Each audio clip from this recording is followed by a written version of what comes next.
अस्सलाम वालेकुम नादरीन, आप यूट्यूब चैनल देख रहे हैं। मैं इमरान खान हूँ। नादरीन, मैं ट्रैवल कर रहा था, ये जगह अच्छी लगी मुझे तो मैंने सोचा यहाँ बैठ के एक वीलॉग कर लेते हैं आपके साथ। लोकेशन भी आप देख लेंगे, यहाँ नज़ारे भी अच्छे हैं और जो ख़बरें हैं वो तो सारी मुकम्मल हो गई। सारा दिन की रुदात जो चीज़ें हैं वो मैं आपके साथ शेयर कर देता हूँ। सबसे पहले तो ये है कि आज़ाद कश्मीर में जो सूरत हाल है वो जूँ की तू है और वहाँ पर एक जमूत तारी है। जॉइंट अवामी एक्शन कमेटी और इस्टेब्लिशमेंट के नुमाइंदों के बीच में मुज़ाकरात चल रहे हैं, लेकिन वो अभी तक किसी नतीजे पर नहीं पहुँचे। जॉइंट अवामी एक्शन कमेटी को इस वक्त जो ऑफ़र्स की गई है उनमें एक तो ये कहा गया कि जो पुरानी पोजीशन है उसको फौरी तौर पे बहाल कर दिया जाता है, यानी FIRs ख़त्म कर देंगे, जो कलदम का स्टेटस है वो ख़त्म कर देंगे, 4th शेड्यूल में से नाम निकाल दिए जाएंगे और चीज़ें नॉर्मलाइज हो जाएंगी। फिर इलेक्शन होने दो, इलेक्शन के बाद देखते हैं फिर बाकी चीज़ें क्या करनी है। और क्योंकि आइनी तरमीम के बगैर ये हो नहीं सकता कि जो नशस्तें महाजरीन वाली हैं उनको ख़त्म किया जा सके, लिहाजा आप इंतज़ार करें। पहले ये कहा गया कि जनाब 6 सीटें कर देते हैं, 4 सीटें कर देते हैं। फिर इस बात पे फटा पड़ गया कि जनाब इन सीटों को आप कम तो कर रहे हैं, लेकिन क्या इनके पास वो इख्तियार बाकी रहेगा कि ये वज़ीर आज़म के इंतखाब में वोट कर सकें। तो इस पर अभी बहस चल रही थी और अब मामला किसी और तरफ निकल गया, क्योंकि इलेक्शन बहुत करीब आ गया है। अब चंद दिन के बाद जो है वो इलेक्शन है, यानी 2 दिन के बाद इलेक्शन है आज़ाद कश्मीर में। जो पहला मरहला है वो होने वाला है इलेक्शन का।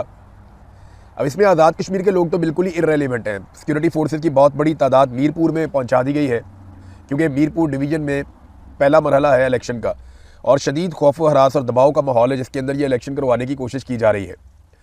जब से पाकिस्तान बना है या आज़ाद कश्मीर आज़ाद हुआ है भारत के कंट्रोल से, तब से लेकर अब तक कभी भी ऐसा नहीं हुआ कि इलेक्शन इस माहौल में आज़ाद कश्मीर में हो रहा हो। इस मरतबा वाकई बहुत खौफ व हरास है और वहाँ पे इलेक्शन करवाने की कोशिश की जा रही है। कुछ मुतालबात ऐसे हैं आज़ाद कश्मीर के लोगों के, चले ये 2 चीज़ें आप कबूल कर लें और उसके बाद बाकी चीज़ें बाद में करते हैं, लेकिन ब्रिगेडियर फाइक को और IG जो वहाँ पे लगाए गए हैं, इन दोनों को हटाने का मुतालबा भी किया गया था कि जो सेक्टर कमांडर ब्रिगेडियर फाइक हैं जिन्होंने इन सारे ऑपरेशंस को लीड किया, उन्हें आज़ाद कश्मीर से हटाया जाए और साथ में कहा गया कि IG को भी हटा दिया जाए। तो इन 2 लोगों को वहाँ से नहीं हटाया गया, ये मुतालबा तस्लीम नहीं किया गया, जिसके बाद शकूक व शुबहात बढ़ जाते हैं कि अगर ये इलेक्शन करवाने में कामयाब हो जाते हैं और अपनी मर्ज़ी की हुकूमत मुसल्लत कर देते हैं तो उसके बाद क्या होगा। अच्छा, जॉइंट अवामी एक्शन कमेटी को ये भी कहा जा रहा है कि आप लोगों को कहें कि वो निकल कर वोट डालें और आप अपने नुमाइंदे भी खड़े कर दें बेशक इलेक्शन में, क्योंकि एस्टेब्लिशमेंट को पूरा यकीन है कि अगर जॉइंट अवामी एक्शन कमेटी इलेक्शन में आ गई तो PTI भी आ जाएगी। और धांधली का तो पूरा बंदोबस्त किया गया है, फॉर्म 47 जारी करके PTI और जॉइंट अवामी एक्शन कमेटी को फारिग करेंगे और पीपल्स पार्टी और PMLN को एक मिली जुली सरकार वहाँ पे बनाकर दे देंगे दूसरी जमातों के साथ मिलाकर। इस्तेहकाम पार्टी को भी जोड़ दिया गया है मुस्लिम कॉन्फ्रेंस के साथ ताकि वो ज़्यादा बेहतर परफॉर्म कर सकें, उनकी सीटें जस्टिफाई हो सकें। तो ये मिलिट्री एस्टेब्लिशमेंट का सारा खेल है जो वहाँ पे खेल रही है। आज़ाद कश्मीर के जो वकला हैं, आज़ाद कश्मीर बार कौंसल, उन्हें बड़ी देर के बाद होश आई है। यानी वकला तो ओवरऑल पाकिस्तान में वकला में करंटी ख़त्म हो गया है। जुडिशरी की जो हालत है, जो पाकिस्तान की अदलिया के साथ हो चुका है, वही आज़ाद कश्मीर में भी अदलिया के साथ हो रहा है। वकला वहाँ पे भी उतनी जिम्मेदारी ले रहे हैं जितनी पाकिस्तान में ले रहे हैं। अब आज़ाद कश्मीर की जो बार कौंसिल है वो अब खड़ी हो गई और वो ये कह रहे हैं जनाब कि बड़ी ज़्यादती हुई है, इलेक्शन एक ही मरहले में होना चाहिए, ये 3-3 दफ़ा इलेक्शन करवा के अब ज़्यादती कर रहे हैं। देखिए, पूरे पाकिस्तान में जो इलेक्शन है वो एक दिन में हो जाता है, लेकिन आज़ाद कश्मीर के इलेक्शन को 3 मराहिल में करवाने का मकसद क्या है? वजह यह है कि वहाँ पर निज़ाम कंट्रोल में नहीं है, अवाम कंट्रोल में नहीं है और इस इलेक्शन के नतीजे में वो नताइज हासिल करने हैं जो एस्टेब्लिशमेंट चाहती है, तो फिर उनको मरहला वाइज करना पड़ेगा, एकदम वो कर नहीं पाएंगे। नाज़रीन, सबसे ज़्यादा जो मैं इंटरेस्टिंग चीज़ देख रहा हूँ वो बिलावल की स्टेटमेंट है। बिलावल स्टेटमेंट ऐसे देता है जैसे सारी ज़िंदगी हो गई इस ख़ानदान को कभी आज़ाद कश्मीर में हुकूमत ही नहीं मिली। यानी लंबा अरसा हो गया बिलावल और उसकी जमात की आज़ाद कश्मीर में हुकूमत रही है। आज भी जो हुकूमत है आज़ाद कश्मीर में वो बिलावल की पॉलिटिकल पार्टी पीपल्स पार्टी की है, लेकिन वो तकारीर ऐसे करते हैं जैसे कि उन्हें कभी यहाँ मौका ही नहीं मिला। हम ये दे देंगे, हम वो दे देंगे, हम ये कर देंगे, हम वो इनकलाब ले आएंगे। भाई, आपने कुछ करना होता तो गुज़िश्ता 40-50 साल से आप मुसल्लत हैं। आज़ाद कश्मीर में आप और मुस्लिम लीग नून लगातार हुकूमत करते चले आ रहे हैं, तो आज तक आप कुछ ना कुछ तो कर देते आज़ाद कश्मीर के लोगों का, क्योंकि आज तक आपने आज़ाद कश्मीर के लोगों के लिए कुछ नहीं किया तो लोग आप पे भरोसा क्यों करें। उन्होंने कहा जी कि इमरान खान इस बात को जानते थे कि उन्हें कैद तन्हाई में डाल दिया जाएगा, उन्हें इस बात का अंदाज़ा था, इसलिए उन्होंने बहुत सारे अहकामात और पैगामात दिए थे। हमने वो तमाम पैगामात, चाहे वो एलानिया थे चाहे वो खुफिया थे, वो दोनों तरह के पैगामात हमने पार्टी तक और आवाम तक पहुँचा दिए। अब ये पीटीआई पे मुनहसर है कि उन्होंने क्या करना है। जेल से किसी भी किस्म के पैगाम की इस वक्त ज़रूरत नहीं है। आपको जो भी इंस्ट्रक्शन चाहिए थी इमरान खान से, वो इमरान खान दे चुके हैं, लिहाजा उस पर अमल दरामद करने का वक्त है। ये इमरान खान की बहन ने कहा और ये पीटीआई पे मुनहसर है। और हम हर चीज़ बता भी चुके हैं। हमने तो ये भी दरख्वास्त भी की कि इमरान खान साहब का जो ट्विटर अकाउंट है वहाँ पर उनके पैगाम दोबारा चलाए जाएँ। जिस पे ये नहीं किया गया तो हमारी दरख्वास्त है पाकिस्तान तहरीक-ए-इंसाफ के कारकुनों से। उन्होंने कहा कि वो इमरान खान साहब के जो पुराने बयानात हैं जो उन्होंने दिए थे उस दौर में, वो निकाल कर चलाएं, ताकि पता चले कि इमरान खान ने कौन सी वाज़े इंस्ट्रक्शंस दी थी। बहरहाल तहरीक-ए-इंसाफ ने पेशावर में जलसा करने का फ़ैसला किया, तो क्या इस जलसे के बाद वो एक तहरीक का आगाज़ कर पाएंगे? देखिए, मार्जिन ही बहुत थोड़ा रह गया सुहेल अफरीदी के पास। सुहेल अफरीदी के पास बहुत बड़ा मौका था कि वो लाखों नौजवानों की एक तगड़ी तंजीम साजी करते, नौजवानों को इकट्ठा करते, गली गली मोहल्ले मोहल्ले वो भेजते अपने लोगों को, ख़ुद भी वक्तन फ़वक्तन जाते, एक पूरी स्ट्रीट मूवमेंट का एक स्ट्रक्चर खड़ा करते। उन्हें पता होता कि मैं कब आवाज़ दूंगा तो किस शहर से कितने लोग निकलेंगे, किस शहर से कितने लोग निकलेंगे, कितनी बड़ी तादाद में लोग निकल कर बाहर आएंगे।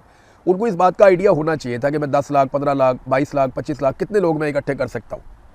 और पाकिस्तान तहरीक इंसाफ के लिए नौजवानों को इकट्ठा करना कोई प्रॉब्लम नहीं था। उस वक्त उम्मीद भी बहुत थी जब सुहेल अफरीदी नए नए आए थे, लेकिन उस उम्मीद को सुहेल अफरीदी साहब ने कुछ ऐसी पॉलिसीज़ पे अमल किया कि मायूसी में बदल दिया। लेकिन अभी भी सारा कुछ कभी भी ज़ाया नहीं होता। आपके पास हमेशा एक मौका होता है कि आप निकलें और निकल के साबित करें अपने आप को।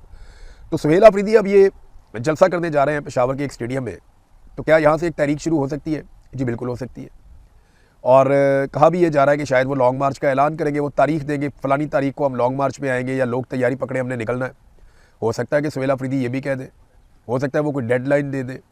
इस बारे में खबरें आ रही हैं, लेकिन क्या ये अब तहरीक खड़ी कर पाएंगे? बहुत मुश्किल मुझे दिखाई देता है। कि माजी में तो मैंने यही देखा है कि बड़े बड़े दावों के साथ एक जलसा होता है और जलसा ख़त्म होता है, लोग घरों को जाते हैं और उसके बाद फिर अगली तारीख दे दी जाती है। देखिए, तहरीक चलाने के लिए ना तारीखों की ज़रूरत नहीं होती। हालात ऐसे होते हैं कि तहरीकें चलती हैं।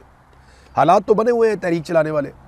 जो हालात इंडिया में हैं, जेनज़ी वहाँ पे निकल आई है, उससे बहुत बुरे हालात पाकिस्तान में है। तहरीक चलाने के लिए लवाजमात तो पूरे हैं। किसान रुल गया। अभी 10 लाख टन गंदम इन्होंने फ़ैसला किया वफाकी हुकूमत ने कि ये मंगवाने जा रहे हैं बैरून मुल्क से फ़ौरी तौर पर। ये कहाँ से मंगवाएंगे? यूक्रेन से ले लेंगे, अमेरिका भी खुश हो जाएगा। रशिया से शायद नहीं ले पाएंगे क्योंकि अमेरिका उतना खुश नहीं होगा। हो सकता है ये गंदम अमेरिका से ही मांग लें, वही इसके अंदर बीच में कंट्रीब्यूट कर दें। तो 10 लाख टन गंदम इनको फौरी तौर पे चाहिए। और ये वो मुल्क है जो ज़रई मुल्क है। किसी भी हुकूमत में कोई भी हुक्मरान हो, कभी भी हमें गंदम अगर बाहर से मंगवानी पड़े तो ये डूब मरने का मुकाम है। कि एक ज़रई मुल्क के अंदर जहाँ पे बेहतरीन माहौल है, किसी किस्म की कोई आफत भी नहीं आई इस साल, कोई तबाही भी नहीं हुई, कोई तूफ़ान भी नहीं आए, इसके बावजूद आप गंदम का 10 लाख टन फौरी तौर पर मंगवा रहे हैं। आपको फ्यूचर में और भी मंगवानी पड़ेगी। ये हालात होंगे अभी, क्योंकि डिमांड हमारी ज़्यादा है और गवर्नमेंट की पॉलिसी इतनी बुरी है कि आपने अपनी मईशत को तबाह कर दिया, ख़ासतौर पे अपनी ज़राअत को। किसान बिल्कुल खुश नहीं है। ना किसान के साथ खड़ी हो पाई पीटीआई अपोजिशन के तौर पे, ना मज़दूर के साथ, ना किसी गरीब के साथ, ना तालिब इल्म के साथ, ना नौजवान के साथ, ना बिजली के बिलों के ख़िलाफ़, ना गैस के बिलों के ख़िलाफ़, ना ये खड़े हो पाए पेट्रोल की बढ़ती हुई कीमतों के ख़िलाफ़। तो इन्होंने तो किसी किस्म का कोई पब्लिक का हाथ ही नहीं पकड़ा। इन्होंने जब भी कभी मुश्किल या मुसीबत आई तो पब्लिक के साथ खड़े होना चाहिए था। ये कभी पब्लिक के साथ खड़े ही नहीं हुए। इन्होंने पब्लिक की बात ही नहीं सुनी।